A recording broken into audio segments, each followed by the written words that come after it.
All right, welcome to Ringer Wise Guys Friday edition. Cousin Sal here with Joe House, Raheem Palmer, and Anthony Dabbundo. Fellas, it's getting close. We're getting close. I wish we were closer. House, 3 weeks away. 3 weeks from today, we'll be doing our week 1, 14 game breakdown. And I know it's exciting, but also what the hell? Let's get here already, you know? We're there. What do you mean? Like you should see every day I'm going into my sports books of choice, obviously FanDuel. Yeah. I'm on a 1 bet a day minimum. Oh, okay. I'm getting at least one in every day. It's division winners, it's totals. It's one of these phenomenal things that I was reminded of. I think we did it on one of our shows. You can head-to-head win totals and get some delicious odds for that on the FanDuel Sports. But every day a bet, Cousin Sal, on professional football. I love it. God is good. Raheem, could you get into that betting a game every day? I don't know if you have it in you. You've seen what I've been doing already. I mean, I've been showing you the tickets. I've been taking FanDuel into the deep waters and absolutely drowning them. Last night we got the Raiders over 30. The Raiders Texans over 37.5. And then when they was down 20-10, I went ahead and added the Raiders plus 450. So I love it. We rolling in the dough right now. Like, if they keep preseason going for another couple of weeks, I might be taking bathtubs full of cash because it's going down. Maybe they'll do that for you. Maybe they'll like, this Raheem seems like a good guy. He's drowning his boss, but this isn't typically a good idea. FanDuel put him in the deep waters. But all right, Dabbundo, you're in love. You got soccer coming this weekend. Quick before we go to our presenting sponsor, Yannick Sinner withdraws from the U.S. Open. Lines are locked, but it appears Carlos Alcaraz will be favored on the men's side. Yeah, Alcaraz probably settles in around plus 150. But the thing about Alcaraz is he hasn't played tennis either. He hasn't played since April. So he missed Wimbledon, missed the French Open, and he comes into the U.S. with no warm-up. Sasha Zverev has not looked good on the hard courts. It's the most wide open field I can ever remember for a U.S. Open, maybe since the tournament in 2020 when it was COVID and Federer and Nadal weren't playing and Djokovic ended up defaulting. So it's exciting. There's some long shots. Rafael Hodar, Jakub Mensik, maybe Felix Auger-Aliassime, all people I took some small flyers on. But we get started next Sunday. All right. Well, luckily, is it next Sunday already? So August 30th doesn't really overlap. Oh, interesting. Okay, so I will be interested in that. All right, listen, we have a big show, AFC West preview. These three guys. Before that, yes, we got one more headline. James Harden is the finesse guy. Shouts to James Harden and his agent because right now, I don't know how he does it. 2.5, 3 years ago, Daryl Morey didn't want to give him the max, and now he gets a 3-year contract, and he's just absolutely eating. I don't know how he does it. Shouts to James Harden and his agent. I like basketball. We talk about basketball every day when we have to. And I had to think about where James Harden was traded from. Like, where is he? Where did he go? Was he on Houston, Philly, Seattle? Superstar? He's with the Cavs. He signed an extension. No, but I'm going to tell y'all right now, if y'all want to bet, if y'all want an early basketball bet, Cavs second round exit. Guaranteed. Oh, interesting. Okay. They get out of the first round. Good for you. All right, listen, we have a lot to hit. That AFC West preview. We have plays of the day. We're going to handicap a couple more headlines, but we'll be right back after word from our presenting sponsor. This is Ringer Wise Guys, presented by FanDuel. Football season is back, and there's never been a better time to get in the game because FanDuel is giving rewards all season long. Whether picking a champion or building future same-game parlays, FanDuel has you covered. The app is fast, easy to use, and when you win, you'll get paid instantly. Head to FanDuel.com/gamblers to get started today. You have to be 21 or older in select states, 18 or older in D.C., Kentucky, or Wyoming. If you have a gambling problem, call 1-800-GAMBLER. Call 1-888-789-7777 or visit ccpg.org/Jack in Connecticut. All right. We are back. Let's hit a headline. Actually, the biggest headline, well, I thought it was going to be me picking the Dallas Wings over Caitlin Clark's Fever, giving close to an exact final score, by the way, but Raheem one-upped me. He's the big winner. He had Raiders, Texans, as he mentioned, over 36. What'd you end up getting it at? 37.5. 37.5. Left it dead, and then the Raiders drive 95 yards in a minute 23 with no timeouts. The quarterback sneak with 12 seconds left, which the freaking clock would have gone off if AOC doesn't get in the end zone. Great gain for Raheem Palmer, who cashed the over. Good job by you. Yeah, I mean, that was super exciting. Here's the crazy thing. So the Texans are running out the clock, and they have it at like the Raiders' 46-yard line.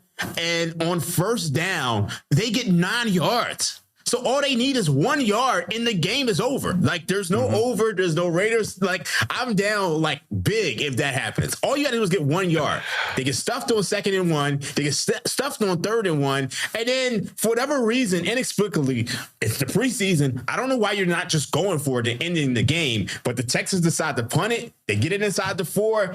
And then, when they picked up that first down, I'm like, Aiden O'Connell is going to pull off the legacy drive, and that's exactly what he did. So I was jumping up and down. I posted the video on Twitter and on Instagram. I was going crazy, doing my best Puff Daddy impression. Take that, take that, take that. And we took it down. Your words, your own words. You're like, I'm spazzing out over here. Life was really, really good for you. House, you had it. I don't think to the extent, Raheem, unless you want to show us a ticket. Yeah. No. But would you have the Raiders? You had the Raiders. I just played the over. I tailed Dream on the over. That number climbed throughout the afternoon. I think it closed at 40. It was, Dream got it at a great price, 37 and a half. And that felt, to use a Raheem Palmer term, deader than fried chicken. That was a dead ticket. And the reason it was dead is because the Japanese kicker, are we curse on this show? Go ahead. Let's see. He effed us. He effed us so hard because it was set up for a simple tie situation, a field goal try by Houston, just to get this. I mean, by the Raiders, an easy field goal. There was 2 different moments, but because the bum extra point kicker missed, they had to go all the way down the field and score a touchdown. This is the real AOC. Aiden O'Connell is the real AOC. That man delivered. 2028. There we go. He's on my ticket. What a winner that was. We had it all, Cousin Sal. An unexpected drive, an over, a kicker's missing, the whole thing. I had I gave the Texans out on the show, but I was happy for Raheem, who had a lot more money on it than I did. But Dabbundo, that's going to be tough to beat just from now until February for a bet egg, for a bad beat. If you had the Texans. Oh, we can't hear him. Mute. Can you guys hear him? When you bet the preseason, you're signing up for absolutely wild swings. And if you just want to have some fun and bet that way, it is a wild experience. There's been a lot of games that have been just swinging wildly based on quarterbacks coming in and out and leading drives. You're not really sure who cares. So if you're into that, it's the real witching hour, the witching hour before the witching hour. Yeah, I mean, it feels like the middle of the NFL season, if we're being honest. It really isn't that big of a difference. The group chats were firing up. I admit I didn't watch the game, but the group chats were going crazy about it. It was insanity. All right. So at least the good guys, the wise guys, for the most part, were on the right side of that. All right. So here's what we're going to do. We're doing the AFC West preview. Simmons and I are going to be doing it live on Netflix. We're going to be doing all the divisions next Thursday. I think it's live. House, you're going to be there for color and to eat whatever local Cuban sandwich place delivers to the Simmons residence. Okay. Which it's a rough neighborhood. I don't know that there are many. Yeah. No, so we're going to have so fun many with jokes that. I can't make. Go ahead. But anyway, in the meantime, you three are going to give us your picks for over-under for the wins for each of the 4 teams, a division winner. We're going to do 1 through 4. We're going to do a player prop. We're going to do it all right now. For the West, 2 playoff teams last year, right? And neither were the Chiefs, which is, I wonder what kind of odds you could have gotten just for that. Denver and the Chargers were the AFC West representatives. This year, the division plays the AFC East and the NFC West. Let's start with the Chiefs. Their over-under is 9.5, 175 plus 175 to win the division, 8-1 to win the conference, and 17-1 to win the Super Bowl. They had a 10-year postseason streak that was snapped. Mahomes is back, and they give him a little bit of a break. They give him the utmost time to heal from that season-ending injury last December. Very last game of Week 1 he plays. It's the Monday night. They have a soft first month and then a bye. It's almost like they're looking out for him. House, you had the most exclamation points by your pick here. So we'll start with you. Over or under 9.5 for the Chiefs? Well, I'm going to make a confession up front. There is no team in the entire National Football League that I am more skeptical of than the Kansas City Chiefs. Wow. But when I saw the outline this morning and saw my esteemed colleague, Raheem Palmer, on the other side of me when it comes to the Chiefs, I had to reconsider my position. Now, I will put this in the form of just my confusion. I am confounded by the Chiefs. I was loaded up to come in hard here, and we'll see how the conversation goes. But I'm very interested, so curious to hear Raheem's take, because we tend to see the football world the same way. This Kansas City Chiefs defense sucks. And it has sucked since they played the Super Bowl against the Philadelphia Eagles and let the Eagles run all over them. And the reason it sucks is because they can't generate pressure. And when they don't generate pressure, teams are able to complete the ball against the Chiefs secondary. It was a very good secondary in all situations, except for when their upfront defensive linemen couldn't generate pressure. They have been declining in sacks for 3 consecutive years. Chris Jones, George Karlaftis, down. We're stepping down. And for whatever reason, the Chiefs also took the curious tack approach of flipping out their excellent secondary. We have, 3 guys that rank super high on that secondary that are no longer on the Chiefs. And yes, their success will hinge on how effective Mahomes is coming back. Reminder to everybody, he had one of his most efficient rushing attacks last season. That was the thing that saved their skin in the handful of games that they actually won. His efficiency numbers were good because he was able to, out of structure, generate extended drives. But their problem was fourth quarter, shutting teams down. They had an incredible number of third and long drives that they let the team go ahead and execute on their opponent. And that is why they ended up with 6 wins. And I don't see a way out of this for this defense. We just wave our hands and say, oh, Spags. That's the answer on defense. I'm not buying it. Under 9.5 wins. And it is one of my favorite plays of the entire preseason. All right. So House goes under 9.5 emphatically, but also cautiously because Raheem put over 9.5. Dabbundo, are you insulted that House did not care about you agreeing with him with the under pick, and it really is just relying on Raheem's pick to potentially swing? It did cross my mind, it did, and I know House and I have been disagreeing a bunch this year so far, but we're only 3 divisions in. We have a whole conference to go, and you know what? Okay. Today, House, looking at our rundown, it looks like we're kind of back. Me and you are going to be riding, so we're ready to gang up on Raheem. I agree with the defensive stuff. We'll get more into it.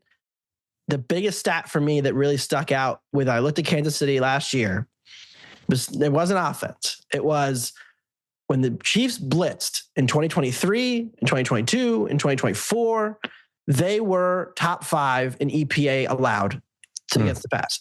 Last year, they fell to below average. And that to me is a sign that 1, maybe teams are starting to adjust to the different things that Spags is throwing, but 2, it's personnel driven. And now they have a really, really interesting corner room, a mix of maybe washed L'Jarius Sneed and maybe too raw and also sort of injured Delane. The corners stink. And you can't play this blitz heavy man scheme with bad corners. Right. And their second first round pick, the kid from Clemson, Peter Woods, only like a 4% pressure rate. So doesn't help essentially on paper. All right, Raheem, you're going against the grain here. So this is so funny because if y'all were looking at the document earlier this morning around 4:30, 5:30, 6:30, 7:30, I changed my pick every single hour. Oh, wow. Literally every single hour. I was not looking at it at 4:30. I'm going to be honest with you. I literally had Chiefs under. Then I might have taken a nap. Then I put Chiefs over. I might have taken another nap and put Chiefs under. Like, I just kept going back and forth with this. But ultimately, what I settled on is the over. Because last year, this team was 6-11. And sometimes you just got to play the math. This team has actually outscored opponents 362 to 328. They performed like a team who should have won 9.5, 10 games. So, the year before last, they were 11-1 in 1-score games. And that completely regressed to 1-7 in one-score games. And if you look at them in tight games, like the Chiefs, like Mahomes threw 5 interceptions in the fourth quarter of one-score games last year. You go back to that Eagles game where they're driving to take the lead. Travis Kelce has the ball in his hands. It gets tipped. It's an interception. The Eagles go down, drive, and they end the game. So it was a lot of losses like that. And I just think you go back to the 2009 Patriots. The year after Tom Brady tore his ACL, first game, he comes back. What did the Patriots do? They go 10-6. Wasn't a great year. They weren't a Super Bowl contender. That's kind of what I'm expecting from this Chiefs team, especially when you look at their schedule. Look at their schedule. They set it up for them, like you said, House. I mean, like you said, Sal. Yeah. You got Denver. That's a tough game, but you're at home. You got Indianapolis. You're at Miami. At Las Vegas. They could be 0-2. This is. Come on. Don't start the homer stuff today. Yeah, we're homered out. Hear me out. They're like 3-4 point favorites. But hear me out. At worst, they're 2-2 going into the bye. Sure. At worst, they're 2-2 going into the bye. You give Mahomes a little time to get used to things. I just think the early season schedule sets up really well for them. I don't want to take an under, and then they start off 3-1. And now it's like, damn, I'm killed already. So for me, I just think 9.5. I mean, it's not the best number. It's not like, all right, this is the biggest bet I want to place in my life. But at 9.5, Andy Reid off of a bye. We know how good he is. You got Patrick Mahomes. I'm willing to give them the benefit of the doubt, and I'm betting on regression here. That's all this is. I'm not strong on it, but I'm playing the math. They had struggles in the fourth quarter last year, but they also inflated some of their offensive numbers against, like, they ran pretty good with the schedule. Remember, they got Baltimore in week 4 when Baltimore's entire defense was out. Then they got Detroit in week 6 when Detroit's entire defense was out. Then they got Washington in week 8 when Washington's entire, like, they played in the first half of that season. Most of their wins were games where the offense got to face a completely crippled unit. Second half of the season, they actually played real and healthy defenses. And that's when you saw the Houston game, the Chargers game, even the Colts game where they really struggled to do anything explosive. Denver, there's no explosiveness. And how is this receiving room different? I understand Ken Walker might change the run game and they're going to get under center and they're going to rely less on Mahomes' magic, but there's no consistency in the run game either because Ken Walker's never been a consistent runner. He's a home run hitter. Why call him Ken? Maybe that's a good thing because if you look at the Chiefs last year, they struggled with explosive runs. Like Pacheco, like his highest run was like 16 yards. This is making me feel better. This is good. So Dream's making a good, compelling case that really is just priors. It's Chiefs priors. And the decision you have to make coming into this season is, do you believe in those priors? And I'm here to tell you that I lost so much goddamn money on the Chiefs last season, counting on them. This is when they flip it. Week to week. I got, I martingaled and lost I just keep going, and then lose. I don't think those priors apply any longer. And it is, we talked about the defensive deficiencies. They still haven't addressed their offensive line. They couldn't establish down-to-down run efficiency because the offensive line wasn't up to it. Well, let me see the great improvements that they've made on the offensive line. I'm looking. And to Anthony's very salient point, Ken Walker down to down an inefficient back. He does not rate very highly down to down. That's what the Chiefs need. They need down to down efficiency to generate some yards. Their efficiency on the run game comes from Patrick Mahomes' legs. Well, one of those legs is busted. Do we really think that coming in against Denver week 1, one of the very best defenses in the entire league, returning nearly all of their personnel, that man's going to be out running around like the Patrick Mahomes we've seen before? I will tell you right now, one of the bets, the daily bets that I've made, Cousin Sal, I'm on Denver money line. I'm on Denver against the spread. That's one of my favorite plays. I didn't say the spread. I'm just telling you what it is. Yeah, you're a man of conviction. I like it. I'm throwing the priors out the window with this Kansas City Chiefs team. I respect it. Honestly, I'm going to be honest with you. I'm not betting Chiefs games for like the first 4 weeks. I'm just going to completely sit out. Makes sense. And I'm going to watch and I'm going to watch and I'm going to learn, because either I'm going to be mad at myself for not trusting the priors, or I'm going to be mad at myself for not recognizing that maybe Mahomes is not what he was. So I'm staying away. But yeah, for the sake of this exercise, I have to take the Chiefs over. You get in trouble. Yeah. Yeah. The saying used to be, you can't blitz Mahomes because he'll kill you. Chiefs offense against the blitz the last 2 years with Mahomes at quarterback, 21st in EPA per dropback. Wow. Think about it. I mean, that's the other part of this. This is not a 1 year blip. We acknowledge they won a lot of really close games 2 years ago, and Mahomes had one great playoff game against the Bills when they needed him to. But this was not an elite football team 2 years ago. So this is not just a 1 year blip last year for me. This is 2 years where the Chiefs were kind of like a 9-10-ish win team. And again, because of the way they're building this defense, I think they're worse. Kelsey's a year older. They don't have any receiving depth. Yes, they have new ideas, but also this is a foreign concept for Andy Reid. Andy Reid's never been a run-heavy guy. Andy Reid's never been an under-center guy. This is new for him, even when he was in Philly with Alex Smith and Kansas City. This is all different for him too. And he's a guy who's typically done what he does and likes to do what he does and doesn't like to change too much. I mean, so all this Mahomes hatred you're throwing out there, you would say anyone who's about to in like 25, 30 minutes take a pro Mahomes player prop is a fool, you would say, right? Not necessarily. Depends. Okay. All right. I'm just Depends checking on the number. I'm telling you right now, Depends on the 2009 Patriots. That's what this team is. 10-6, first round exit. And then they're probably going to go on a little run to where they just don't win Super Bowls for a while. And then at some point, they're going to figure it out again.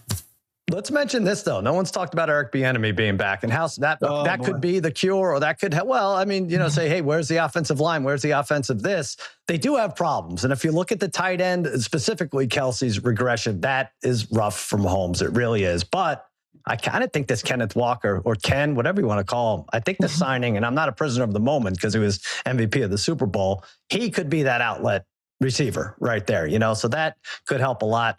And I don't know, you talk about, are we betting the Chiefs of old? Like, I don't think I maybe put too much stock in this. 11 one-score wins 2 years ago, one-score win last year. I feel like that's got to be in the middle. So if that takes you over 9.5 or 9.5, that number's, we're going to see 3 solid 9.5s here. So we have to decide one way or another. So, okay, so Raheem's going over. Tentatively, House emphatically going under, and Dabbundo, even though House doesn't care about Dabbundo's pick, is also going under. So that's for the Chiefs. Anything else on the Chiefs, or should we move on to the Chargers? We'll get into like exact division finish. Yeah. I think later on. Yes, we will. So I'll save it. Okay. But my last note is that this is just a really young team. This is the transition year to me. Their defense got super young. And look, they could get better in the second half. I just think the first couple of months, while they're trying to figure out their personnel and their scheme and everything, the defense is also really flawed. So maybe by the end of the year, we're having a different conversation. Okay. LA Chargers, kind of the LA Chargers. Plus 190 to win the division, 8-1 to win the conference, 17-1 to win the Super Bowl. Look, they're always good for a first-round playoff loss, and that's going to be one of my futures bets for sure next week. No doubt about it. Yeah, why not? Yeah, I think you get like even odds for it. It's going to happen. But maybe things are different, at least offensively. Jim Harbaugh's staff welcomes the DJ, Mike McDaniel. The total sits at 9.5. The VIG shading towards the over. House, how do you see it? Yeah, I like the over for this team. We have back-to-back seasons of Justin Herbert and Jim Harbaugh getting to 11 wins, 22-12 over 2 seasons. That's pretty good. And they were one of the most injured teams in the entire NFL last season. The storyline for this Chargers team was all of the injuries on the offensive line. Well, they get their 2 most important guys back in Slater and Alt, and they went into free agency, and they went to the draft and tried to bolster that situation. Of course, they are the Chargers, so Tyler Biadasz out for sort of indefinitely with some kind of injury, which is a bummer for them. But they have tried to address their single biggest issue. big question mark around what happens with this defense without Jesse Minter, because he was outstanding with the defense, and the defense ultimately carried the day. That's what really got them to this to the 11 wins, and they were competitive with the Patriots. It's just that the Patriots defense swallowed up poor Herbert and that offense. I think that this is the best potential offensive line that Justin Herbert has played with in his entire career. And I love this. I love the idea of McDaniel. So the way that this is going to play out for me, I'm going to be all over Chargers props because of what McDaniel brings to the table. Omarion Hampton poised for big things. Quentin Johnston poised for big things. We're just getting into the Chargers here. But I think that this team, they have the worst rest disadvantage of any team in the NFL. They end up playing a lot of teams that are coming off of buys, teams coming off of mini buys, that whole thing. So it will be a challenge in that respect. But I like the continuity of the quarterback and the coach, and McDaniel, I think, injects some life. There's just a standard that they have now with this 11-win trend. So I like them getting to 10, and that's an over for me. Yeah, Raheem, I'd love to see them healthy, right? 27th in total player health last year. House went over the offensive line. They allowed like 42% pressure, the worst in the NFL. Herbert getting dumped. Do we see it? And now the bad luck with the center that they gave $30 million to Bidaj. So, but you're going over. Well, you got a little fun play here. So it's actually interesting because I'm not that crazy about this Chargers team. I do think a lot depends on the health of the offensive line. Obviously, you lose Rashawn Slater and Joe Alt last year. And, I mean, they were pretty much a dead man walking to start the season. And they had some, like, really bad losses. That loss against the Commanders was, I mean, absolutely brutal. And we know Justin Herbert, he got sacked like 54 times last year. I just think Harbaugh and Herbert gives your team such a high floor that it's really tough to, like, you know, kind of go under a 9.5, especially when you look at their schedule. Look at how they start the year. Arizona and Las Vegas. Those are arguably two of the worst 3-4 teams in the NFL. So I think you have to go over just based on that, because ultimately you're going to get a better number in season. But what I really want to do is play the under, because I think this is probably like a 9-win team just based on their schedule. They probably have one of the hardest schedules in the league. Right after you play Arizona and Las Vegas, you got to go to Buffalo. Then you got to go to Seattle. Then you come back and play Denver. Then you're at Kansas City. You come off of a bye, and then you play the Rams. Then you got to play Houston and Baltimore. That's an absolute gauntlet right there. Like, that stretch right there, if they have any injuries, they could be out of the playoffs right there. And I know you look at Harbaugh, and I mean, they've won 11 games in each of the last 2 years, but I just think that part of the schedule right there that hurts them. So, I mean, if they didn't have that type of schedule, I probably would be on them to win the division. I probably would be on them to, like, just be over, forget the hedge. But I think you go over 9.5 right now, and I think you sell that right after game 2. And then you probably play some unders, because I think this team, the schedule is just too brutal. All right. So we have 2 overs. Dabbundo, yeah, the schedule. I think the schedule on the whole is not the worst or even top 10 worst, but there's a huge rest disadvantage as a huge rest disadvantage. Yes, the middle stretch, week 3 to week 10 is pretty bad. Yeah. Yeah, and also so you at Baltimore, right? And then I think you're at Baltimore, but then I think you play. I think it's Baltimore Monday night, and then you play the Jets on a short week. So it's just like everything's just sets up for them to just be in bad spots. And Dabbundo, they're 7th most traveled versus last year they were the most traveled. I think that's what eats up the schedule. But then I'm thinking, well, what the hell do they care? They don't have any home games really anyway. So I'm not sure what to make of it. How do you play it? They have a lot of short road trips this year because they play all the West teams. And they also get to play a road game at SoFi. So I guess, with that being what it is. I love this team. I think they have a ceiling to be a top 3 or 4 team in the NFL. This is all a bet on the clown show of offensive coordinators that they have put with Justin Herbert.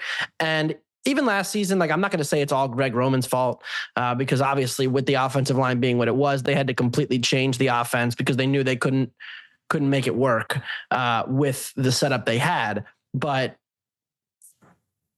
Greg Roman, Joe Lombardi, complete clowns running the offense. They had no way of designing a pass offense that was working. And now we get Mike McDaniel, who even when Tua was falling apart, still put together a functional, capable offense. He's going to fix the run game. He's going to give Herbert short passing options.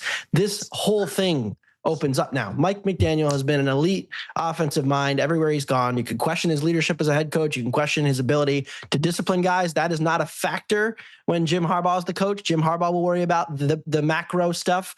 And now we get to see the disc jockey cook. I think they are the team here that has the potential to take the leap.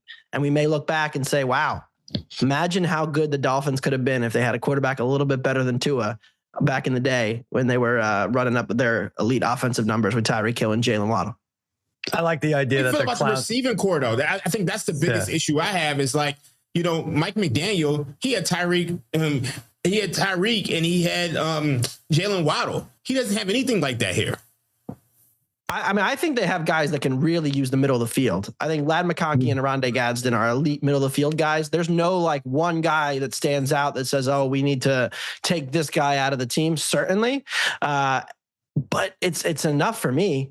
Like they've been an above average offense again with clown coordinators. And I think they're going to use the middle of the field a shit ton this year and be able to hit the seam routes, especially if they're able to hold up against pressure. Yeah. I do like the idea, though, that the clown show ends because Mike McDaniel's in. Yeah. Our favorite clown.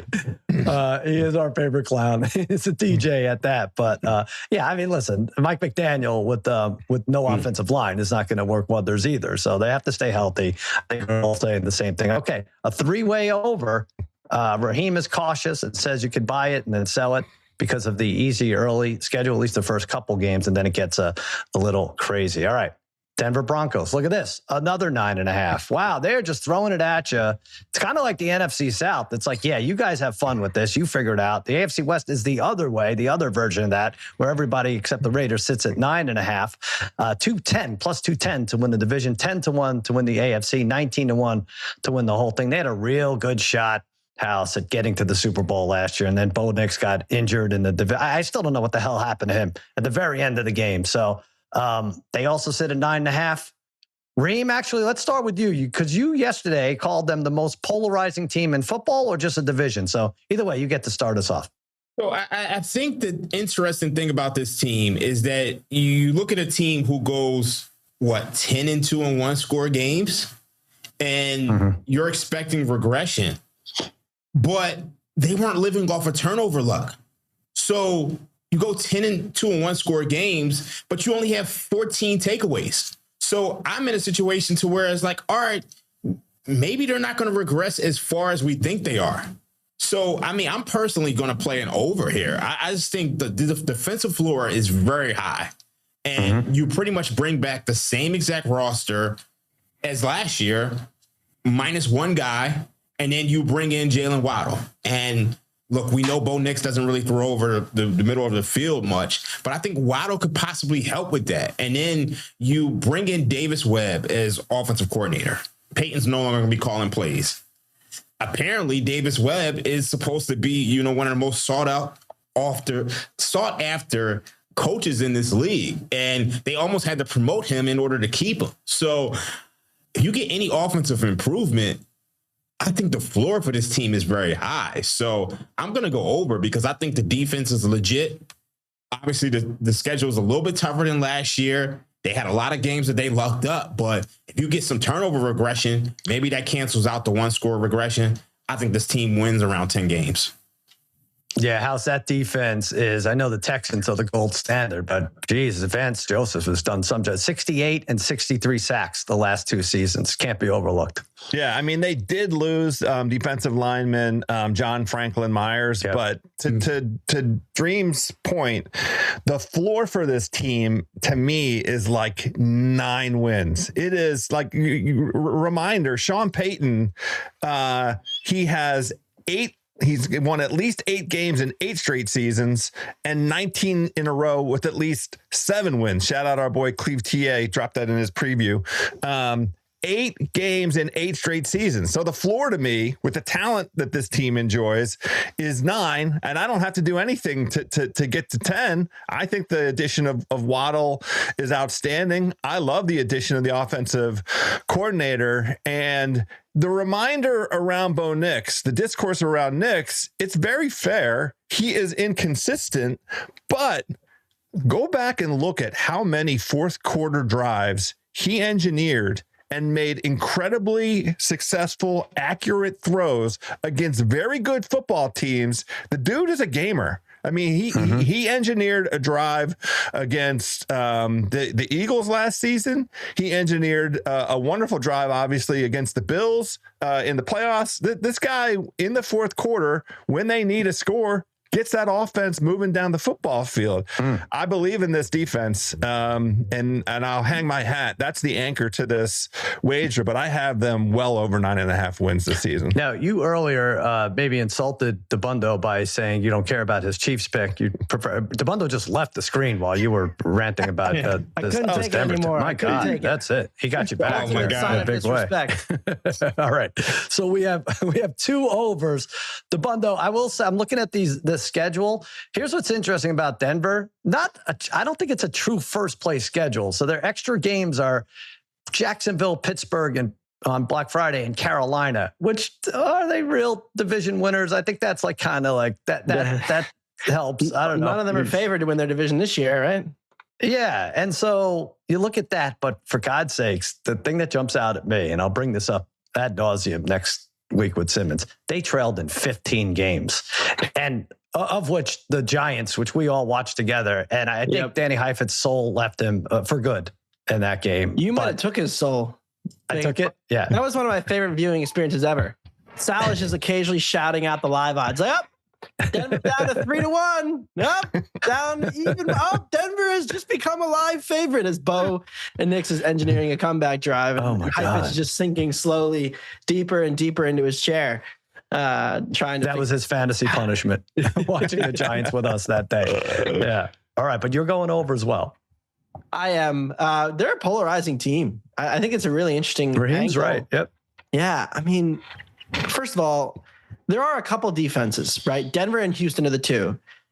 It is extremely rare that you see a team be an elite defense 3 years in a row. Like they stay in the top 5. Now, personnel-wise, because of their pass rushers and because of their corners and because they have such a stable scheme, it's very hard to see, unless there's injuries, this defense really taking a dive, because it's so simple. It's like, we man up, our guys are better than yours, our pass rushers are better than yours, and then good luck, right? But I'm interested in the offense because they haven't had an option to use the middle of the field like they do now with Waddle. But can Bo Nix use the middle of the field is a real question. Like, is it a skill issue? Is it not? And why did Sean Payton give up play calling? By all accounts, he's a control freak. He loves being in charge. He loves micromanaging. Why is he giving up play calling? He gave it up for Lent. I read. I don't know. Yeah. It's weird though. Is he like saving it for, he doesn't think it's going to work that well. He wants people to take play calling back. He wants to give him a chance, knowing that if it doesn't work, he can try. I don't know. It's very peculiar to me that he's doing that. It's unusual. It's not like they were a terrible offense last year. They were fine.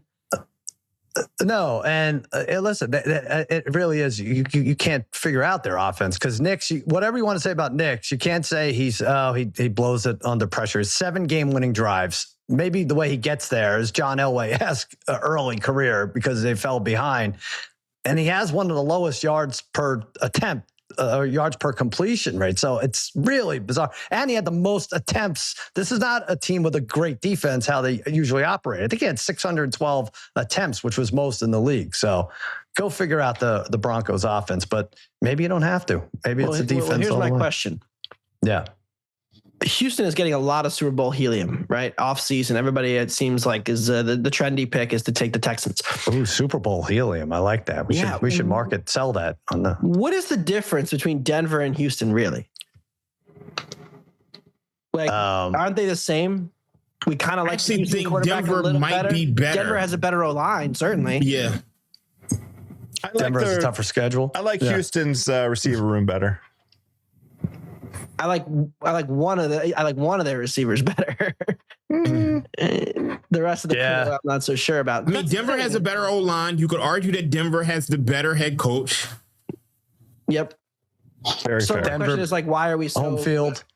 And 14 and 3. There's history that says Denver's going to fall off here, and like again, they're falling from 14 wins. So even if they fall off, they can still win 10 or 11. But yeah.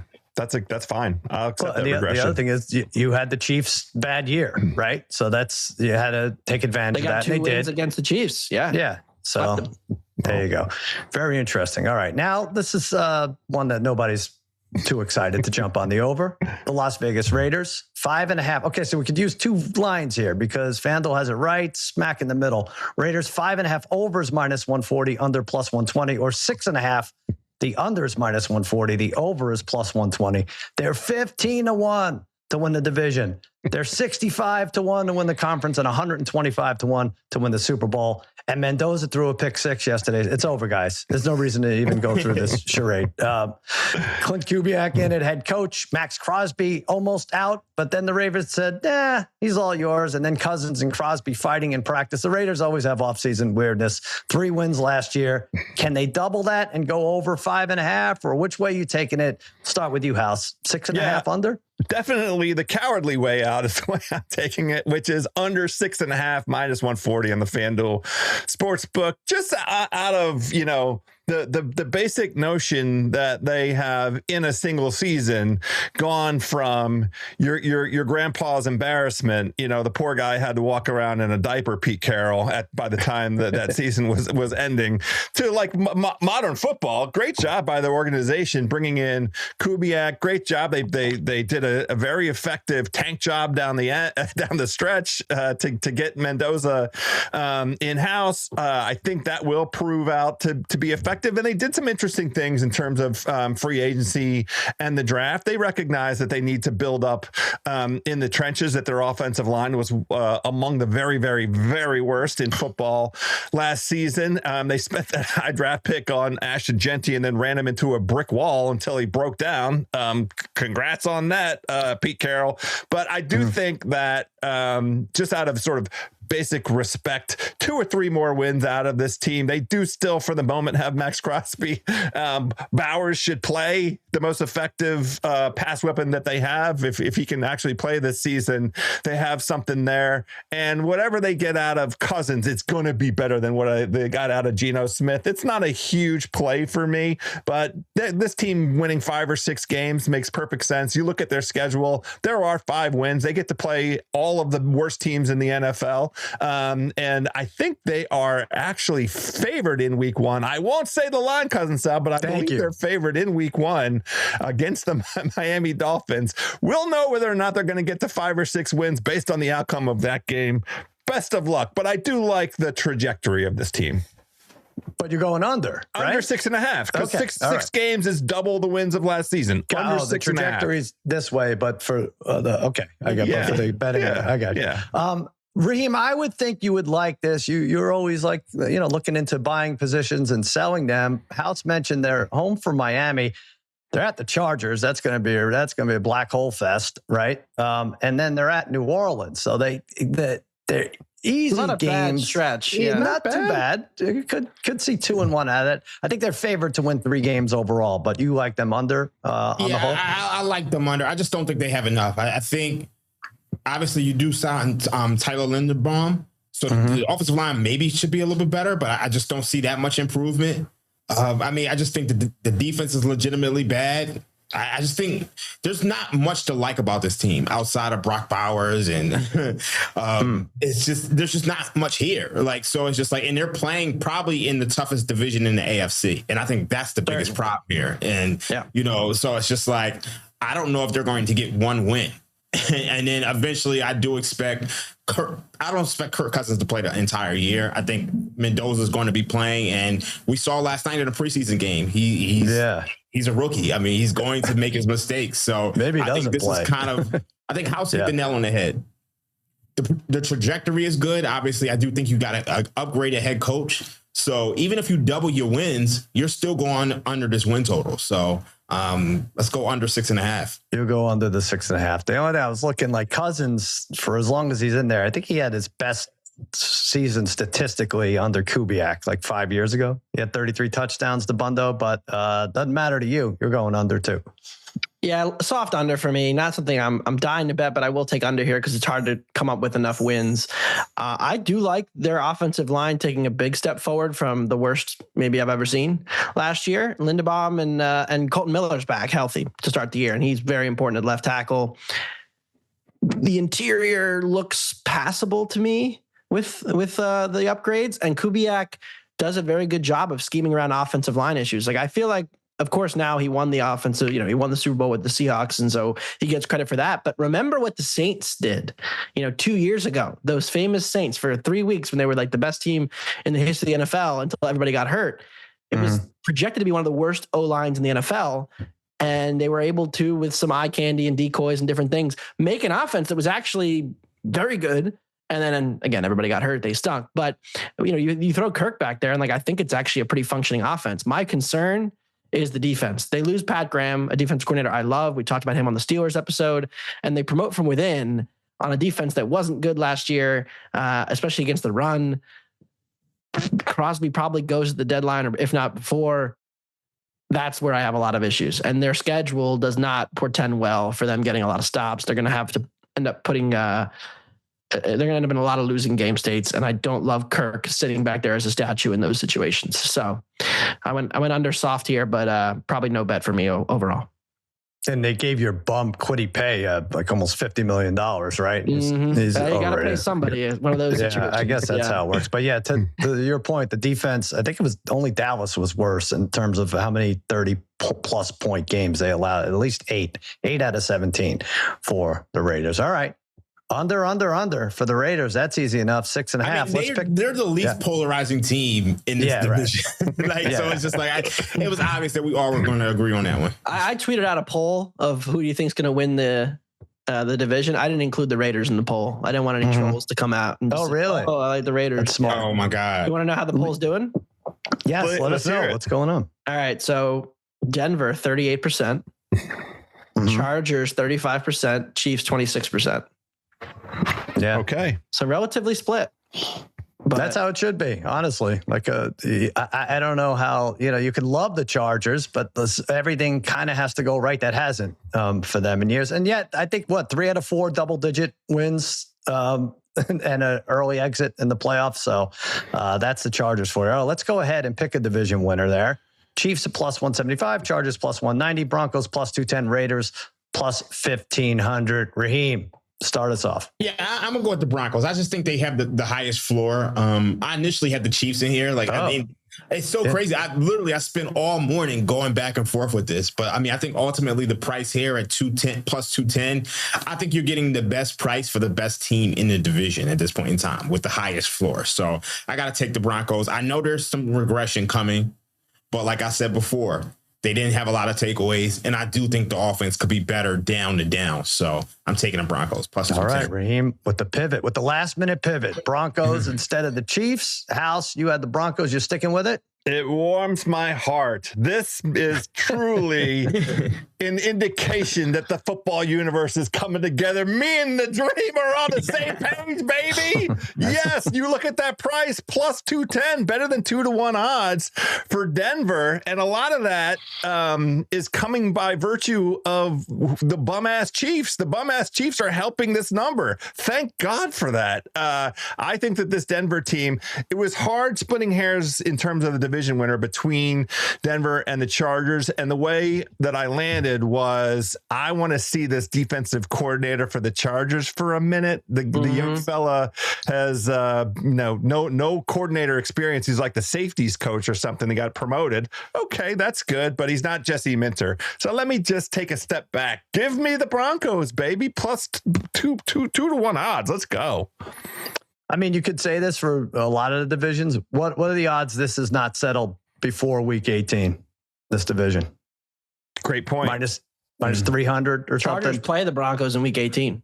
Yeah, so they all play the Chiefs play the Raiders, right? Because everybody plays the division. So either way, all right, Dabbundo, that's that could come down to it. Chargers, Broncos, week 18.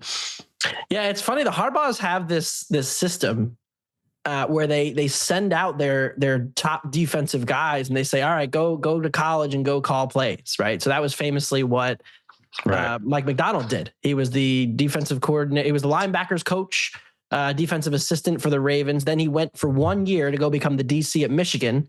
They went to the playoff, and then he came back, left Michigan to go be the DC for John with the Ravens, and then now the rest is history. Minter went and did the same thing. You know, he was the DC at Michigan, and then he came to become the DC of the Chargers. This guy, Chris O'Leary, is a little bit Minter-esque in the sense that he went to Western Michigan to become the DC. And like I talked to some of my favorite people who follow the MAC closely, and they were very impressed by Chris O'Leary and what he managed to pull off at Western Michigan last year. So like, this seems to be the conveyor belt of how this works. So there's obviously will be some growing pains. He likes to bring a lot more pressure than Minter. He's a little bit more aggressive, but it seems like it's going to be a relatively similar-ish looking defense that overperformed. And again, I just think with the coordinator change and with the offensive line for now being healthy enough, we'll see. I mean, Biotish being out is not ideal. The interior might be a problem, but I just have so much faith in Mike McDaniel. Honestly, I think how it ended in Miami is clouding our perception of how good of an offensive coach he is with the Shanahan days and going back to early Miami. So I'm going Chargers to win the division. I think they have the highest ceiling of all three teams. I talk to my favorite people who follow the MAC is an unbeatable sentence for this hour. I mean, I don't know how the hell anybody. I don't follow the MAC, so I was but do you have people you don't like that follow the MAC? That your least favorite people? How long is this list? I want to know. Well, Maction brings out the best and the worst of us. I love it. It's Tuesday just Stucky. He called Stucky. That's it. Damn it. That's what he did. You know how this works. He's your favorite. He's your favorite. Admit yesterday, yes. See? Oh, wow. Name dropper. All right. I didn't name drop him. How's name drop? That's true. I know how Dabbundo works. You didn't exactly pick it up. I got my people in different places. I got to give you left it on the floor. All right. You'll let us know if anyone cares about anything we're saying in the chat, right? Dabbundo, is any about the division picks or the over-unders? But keep the chat lively on Twitch. Yeah, Wonder Bro says Waddle best receiver the Broncos have had since prime Demaryius Thomas, which probably true. Herbert will never lead a team to anything. I think that's an Are we sure he's better than Emmanuel Sanders? Because Emmanuel was my guy. Emmanuel was a problem. Yeah. Rod Smith. What are we saying? Rod Smith. These guys are better than Rod Smith, the Super Bowl winning wide receivers. All right. Okay. Let's do player props here as they pertain to the AFC West. Raheem, you start us off. Yeah, I'm going with Brock Bowers over 85.5 receptions. He had 100+ targets. This is a guy who's going to be targeted a ton. You saw what Kirk Cousins did with Kyle Pitts. He passed the ball to Kyle Pitts a ton. So I think you could go Brock Bowers over everything. This is basically contingent on him being healthy. If he's healthy, you can go Brock Bowers over 85.5 receptions. You can go over 900 yards. Over the season, he had 121 targets over a full 17 game slate. Brock Bowers is the guy. And also, I think if you really want to take a lottery ticket, and I always like to throw out these lottery tickets which are correlated to the bets that I actually like, you might be able to take Brock Bowers' most receptions.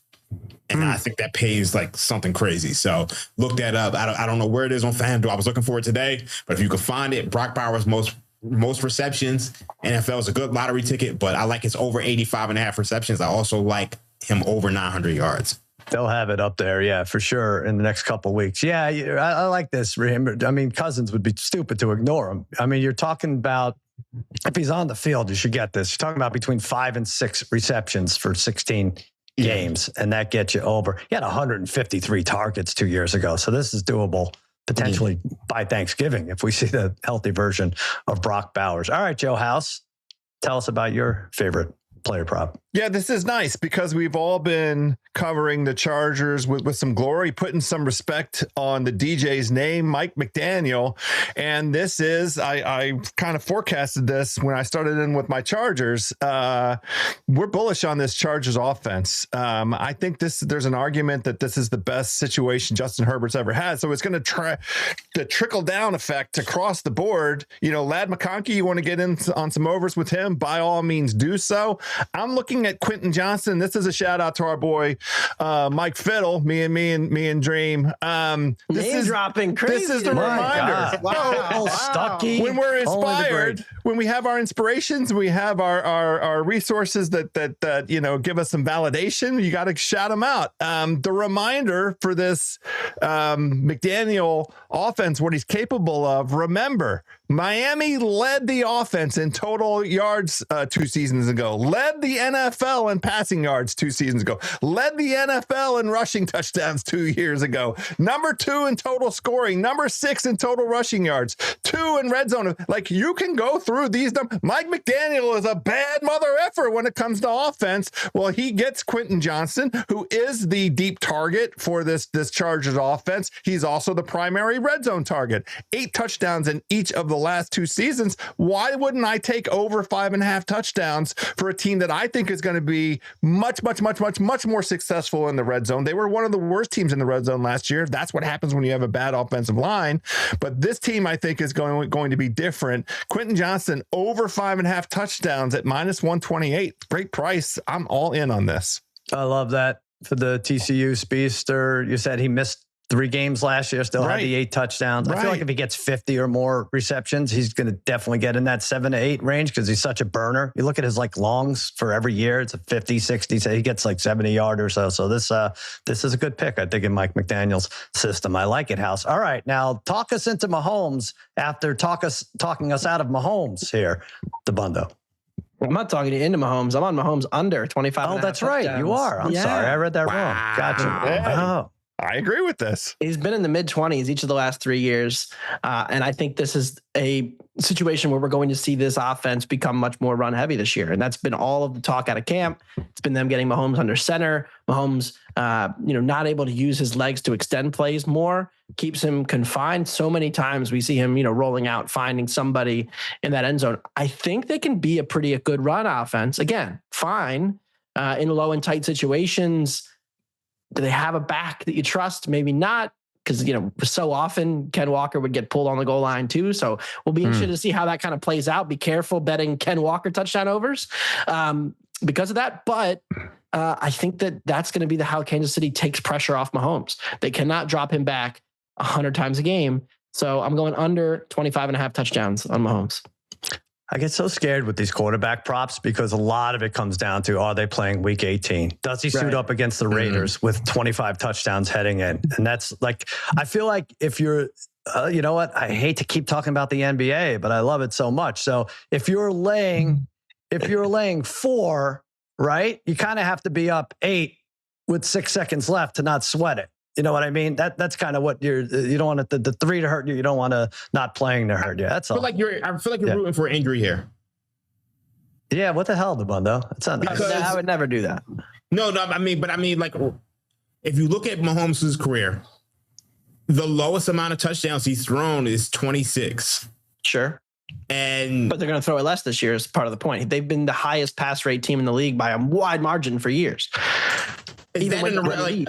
What is their pass rate in the red zone? I think that's the interesting thing. That I don't have pulled up. I'd have to. Yeah, I think that's the interesting thing because, if you don't necessarily trust the short yardage backs, you still got a big body in Travis Kelce around the goal line. So I think that's the scary thing. I honestly think the floor for this is probably 22. Is that what he had last year? 22? 22 last year. Yep. So it was, regularly elite, 38, 37, 41. 2022 is probably his second best season, 41. Then the last 3 years, 27, 26, 22. So, even the years they were in the Super Bowl, even the year they won the Super Bowl, 27 touchdowns. The offense has really not been that explosive for 3 years. We're putting a lot of money on this. I don't think it's out of the ordinary to ask Andy Reid, hey, is he playing week 18? Like, ask him tomorrow. Well, we're going to put a lot of money on this. Is Mahomes playing week 18? Are you man of your word? Because we gotta know. All right. Exact finish. This is fun for the AFC West. Tony Tokens, you said, hey, let's do. I said, you want to do exact finish? You want to do number 1 seed? Since Simmons scolded us for not talking about the Texans number 1 seed, I was like, all right, maybe I thought we would do it after the whole AFC. We'd discuss it. Or do you want to do that? What was the other thing we would do? Oh, the win total adjusted, whatever. Right. So, Problem with that is there's just three different teams. We can't disagree, and then if we all bet overs, like that's pretty correlated against one another. It just doesn't really work. The Raiders under would have to, be in there somewhere at some point. But anyway, all right, let's do exact finish. Dabbundo, start us off. Yeah, I'm going Chargers, Broncos, Chiefs, Raiders plus 613. It's my 4. Chargers first, Broncos second, Chiefs third, Raiders. Looks and sounds good. Raheem? Yeah, I'm going Broncos, Chiefs, Chargers, Raiders. I think that pays like plus 579. I got it. I got it a little bit wrong because it wasn't popping up right. But you switched your 1-2. So Broncos, Chiefs, my ones. Chargers, Raiders. All right. Is that what you have, two house? No, yours is a little different than that. Tiny bit different. Me and Dabbundo seeing the world mostly the same way. And I said that I was splitting hairs between the Chargers and the Broncos for winning the division. I have to have the Broncos winning the division at the price it's offered and available right now. So I have the Broncos, Chargers, Chiefs, Raiders, the Chiefs finishing third and the Raiders finishing fourth. I think there's decent odds on the Chiefs finishing third in this thing. That's a standalone bet you can make in the FanDuel Sportsbook if you are agreeing with some of the things that we're observing here. Me and Anthony Dabbundo on the same page with the Chiefs. Doesn't matter. You don't care. You don't care. Don't pretend to care. Broncos, Chargers. What Stuckey and Michael Fiddle say. There we go. There we go. Well, poor Cleve TA. Broncos, Chargers, Chiefs, Raiders plus 633 on the FanDuel Sportsbook. I like you that. Vote for one. All right, I don't want to tip my hand here, but I like Stuckey's pick. No, I like the Bundo. I'm going Chargers, Broncos, Chiefs, Raiders. I think for value, very fair. That's where it is. Do we have? Oh, sorry, go ahead. Before we move on, somebody on the Twitch, I want to shout him out. Kings, Dodgers, Lakers 310. He gives out AFC West player prop. Ashton Genty over 975.5 rushing yards. Y'all taking over or under? I'd have to see. What did he have last year? He went over that last year, right? 975 exactly. Oh, interesting. On 266 the worst rushes. Offensive line I've ever watched play football. It's got to be better, right? The Film Watchers guy went viral because he was just making a compilation video of all the Raiders guys like moving the wrong way. Right. Disaster, not blocking anybody. What's the price on that, Dream? Minus 114 for the over. So a very neutral price. Either way. I kind of love that because the point that Dabbundo made earlier about what Kubiak is able to do with a bereft offensive line. My entire thesis for the Seattle Seahawks last season was that offensive line was going to compromise Sam Darnold's comfort in the pocket. So I was shy about the Seahawks last season because their offensive line was so poor the previous season protecting Geno Smith. It didn't matter. Kubiak came in and schemed protection for Darnold such that Darnold made it all the way to the goddamn Super Bowl and won it. I think he did. I'm pretty sure he did. Oh my God. So this idea of Genty getting, the same amount of yards as last season, just knock on wood for the man to stay upright. I love this bet. I have to know, and someone could ask Clint Kubiak tomorrow, is Ashton Genty playing week 18 against the Chiefs? Give me my question to all 32 head coaches. We're doing these player props, and it's all dependent on that. I don't see it right now, but what is the Raiders to come in fourth? What do you guys, what would you think it is? It's got to be minus 200 minimum. It's minus 175. Yeah. Oh, you see? Oh my God. Oh. I was going to say more. Yeah. Oh. Bridge jumper, Sal? Well, I mean, they're going to get that by 3 games, right? Yeah, it's not even a bridge jumper is like minus 800. Yeah. That is like a gimme. Isn't it, right? Can you parlay that? What can we put it with? There's an Earth 2 where like Mahomes is injured again, or God forbid, or Herbert goes down, and Trey Lance is starting games that they end up.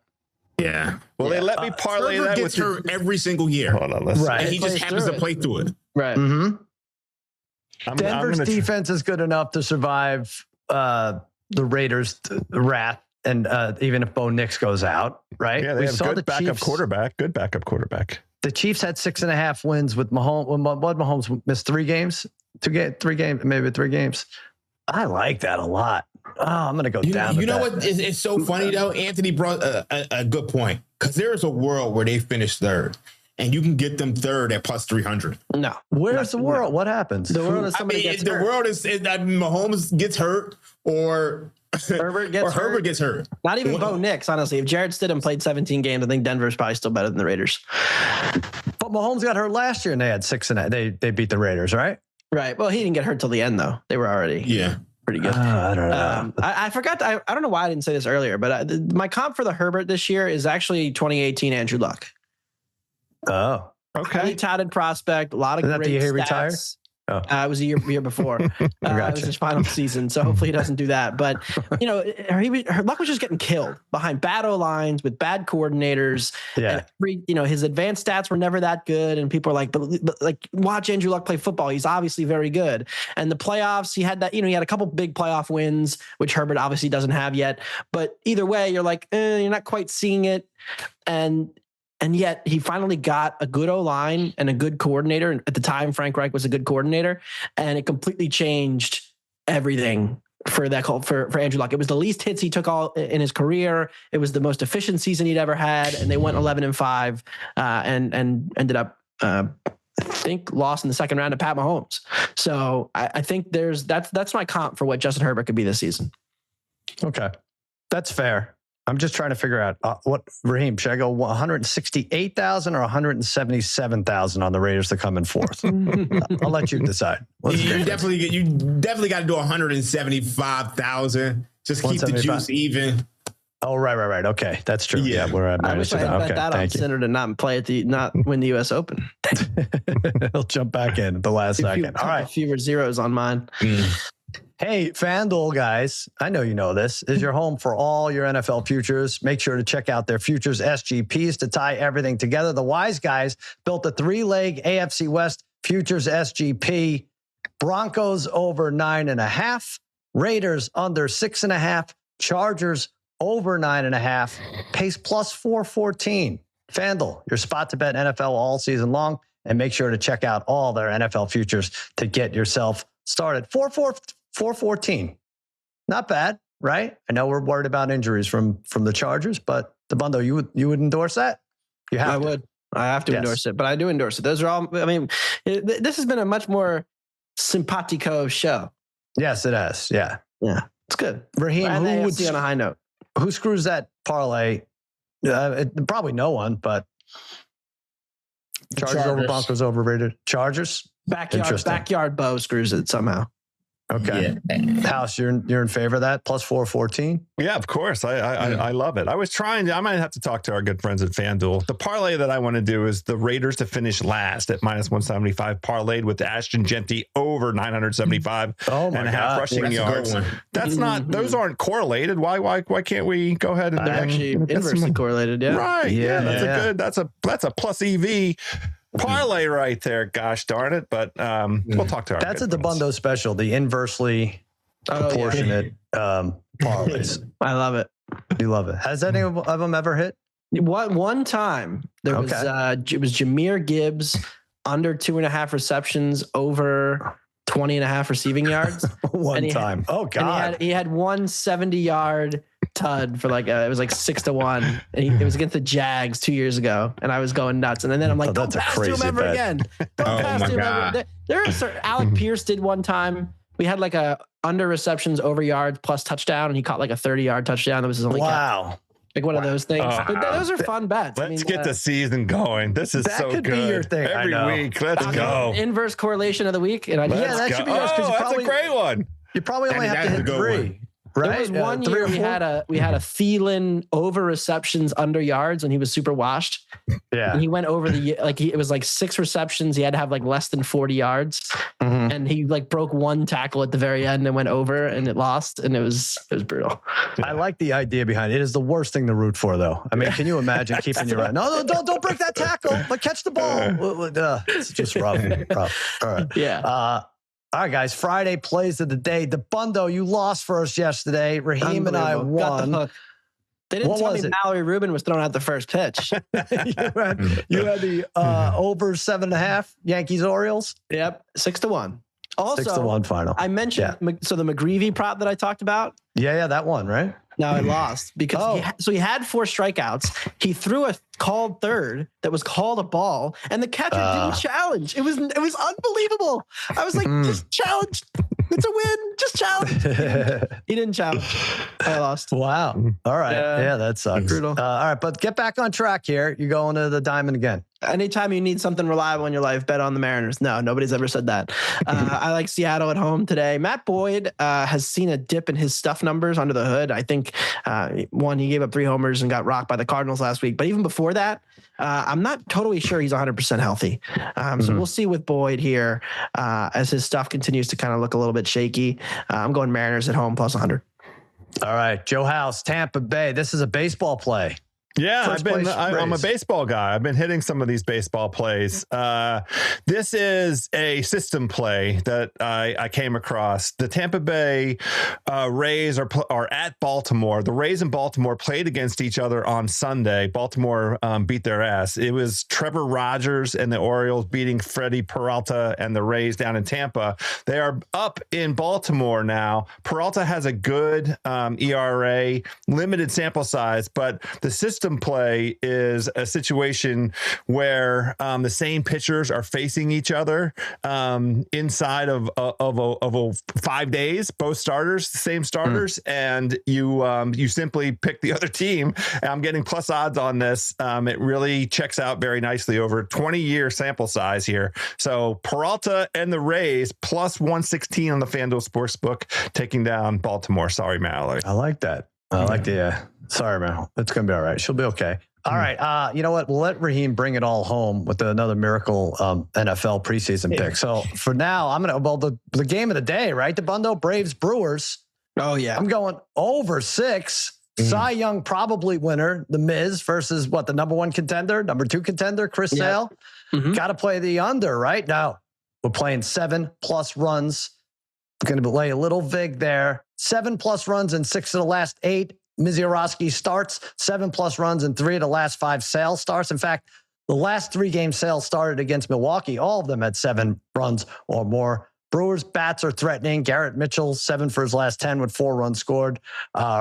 Jackson Chourio, William Contreras combined 9 for 21 against Sale. And as good as Miz has been, he's allowed homers in 6 of his last 8 starts, and 3 of those 6 he gave up 2 homers. So 6 is too low. Betting against the 2 studs of the league, 5-3 final. Game goes over. Who cares what I think? Raheem, what's going to be the heart attack game on the gridiron? The Jacksonville Jaguars plus 1.5 against the Panthers at home. Jaguars expected to play their starters the whole first half. Coming off a game against the Saints where the second half, they were absolutely dominant.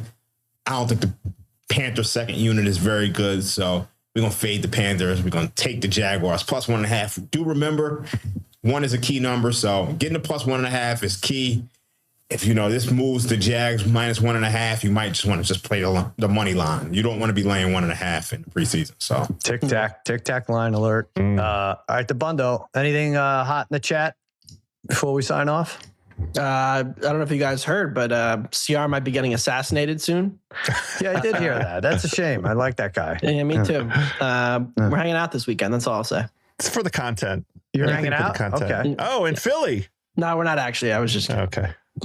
Is that you're going to be the number 1 you were gonna suspect? Do it. Well, Craig Horlbeck is number 1 suspect, but apparently I'm number 2, according to Sean Fennessy. So, all right. Give us EPL this weekend. Is there a game today? There is. Arsenal versus Coventry City. What time is that? I got to jump on that. 2:30 Eastern. You got 2 hours till kick. Oh, okay, good. I'll do maybe that. It's 3 o'clock Eastern. Hold on. It's either 2:30 or 3. 3 o'clock. 12 Eastern. 12 Pacific. Yeah. Yep. Give us a winner for the weekend. Let's see here. I like under 2.5 minutes watched by Bill Simmons on Saturday. I'm kidding. Under 2.5. That's a winner. Plus 130 in Brentford and Tottenham in the game on Saturday. That's the prime game. NBC has it. Should be fun. Tottenham did make some big signings today to make their attack better, but their biggest improvement was defensively toward the end of the season. And they should be beefier against set pieces, which is an area where Brentford excels. So I think this is like a 1-1, and both teams end up pretty happy with the performance. There you go. House, I got crushed with golf yesterday. I had some stupid, I like Morikawa under 4.5 birdies. I'm playing birdies and stuff. Yeah. Birdies on the 18th, and just, I didn't expect Rory to be on The fire. bounce back. You got anything coming on JJ Spawn as we record leads at -9? Yeah, I got all my stuff in. It was top 10s and top 20s. I had Oberg. I have Wyndham Clark. I need Siwoo. I parlayed Siwoo and Oberg top 10, 6-1. I need Siwoo to get in line with that one. But I don't have anything round to round yet. Probably Saturday. I have Oberg too, but now he's 5. He hasn't teed off yet, but he's 5 back. All right, Raheem, you promised us a boxing pick. Where's the boxing? What is it? All right, so you got Teofimo Lopez taking on Rolly Romero. I like Rolly. I really do, from a perspective of I like him as a person. Okay. He's not very good. I think you like me as a person too, but I won't last 40 seconds. He's not very good. He got beat up by Pitbull. He should have lost to Barroso, who's old man. I know he beat Ryan Garcia, but Ryan Garcia is not really technically sound. Not the most disciplined guy. I mean, he took away that left hook, and that's all he has. I think Teofimo Lopez, probably one of the most inconsistent fighters you see out there these days, but he's the better boxer. Hasn't looked good at 147. His pops, his trainer, doesn't really have a lot to say for him, but I think you can lay it with Teofimo Lopez. I think Teofimo Lopez is -270. I'm going to go ahead and take Teofimo by decision. That's -135. Gotcha. I don't think Teofimo has had a knockout in his last 7 fights. So, because I was just going to add next question. The fight will not go the distance, or will go the distance -370. But you think the better way is I think you laid him -137 with Teofimo Lopez. Okay. He hasn't his last knockout was in 2022. Gotcha. TKO. And at that point in time, I think he was still at 140. But before that, I mean, his last knockout was in 2019. You're talking about when he was at 135. So the pop really wasn't there at 140. It's definitely not going to be there at 147, but he's the better boxer. He's faster. Rolly throws from some weird angles, so and he does have some pop. He got some real pop to him. So if Rolly wins, it'll be by knockout, but I just don't see it. Give me T.O. -130. Guys, we did it all. Boxing, soccer, what do we do? NFL preseason, golf, baseball, tennis, and about an hour's worth of AFC West futures. God bless us. Best podcast. I'm not gonna lie, I would love to bet the Tupac trial. Oh, okay. Well, you have to go to prediction market. FanDuel. The Tupac trial was literally right across the street from my house. Really? Oh, so you could have What side are you taking? Effect on it. Yeah. I think he's gonna be not guilty. Okay. I'm sure that's on FanDuel Predicts right now. Yeah, I would love to bet that. I mean, I'm still like, actually, I'm probably gonna stop. I think I went through Monday. I saw the Tupac autopsy in person. It was crazy. I'm gonna try to go through again, maybe for the verdict or something. If we could see you jumping around during the verdict, that would be spectacular. I wouldn't do that because his family's there. That's bad. Yeah, no spaz outs. No spaz outs at the verdict. Yeah, well, please. get angry. Whatever. However you. I didn't say which way you're taking. All right, that'll do it. We're gonna be back Monday. NFC East preview Tuesday. Big division, NFC East, NFC North. Yeah, I don't normally care about it, but yeah, we'll make an exception. We'll talk about it. NFC East Monday, NFC North Tuesday, Thursday. Simmons and I are doing. What are we doing? We're doing all the divisions. Everything. The whole Friday, thing. we have a draft. It's a lot going on. Chang. Oh wow, we're finally on NFC. It's been my god, We're finally on NFC. Dream Monday. We're gonna be done with this, and somehow 3 weeks from today we do our week 1 preview. My God, it's still too far away. So that's going to do it for another episode of Ringer Wise Guys. For Anthony Dabbundo, Raheem Palmer, and Joe House, I'm Sal saying so long and happy handicapping. You must be 21 or older and present in select states for Kansas in affiliation with Kansas Star Casino, or 18 or older and present in D.C., Kentucky, or Wyoming. If you have a gambling problem, call 1-800-GAMBLER or 1-800-MY-RESET. Call 1-888-789-7777 or visit ccpg.org/chat in Connecticut, or visit mdgamblinghelp.org in Maryland. Hope is here. Visit gamblinghelplinema.org or call 800-327-5050 for 24/7 support in Massachusetts, or call 1-877-8-HOPE/NY or text HOPE New York in New York. For Louisiana, call 1-877-770-7867.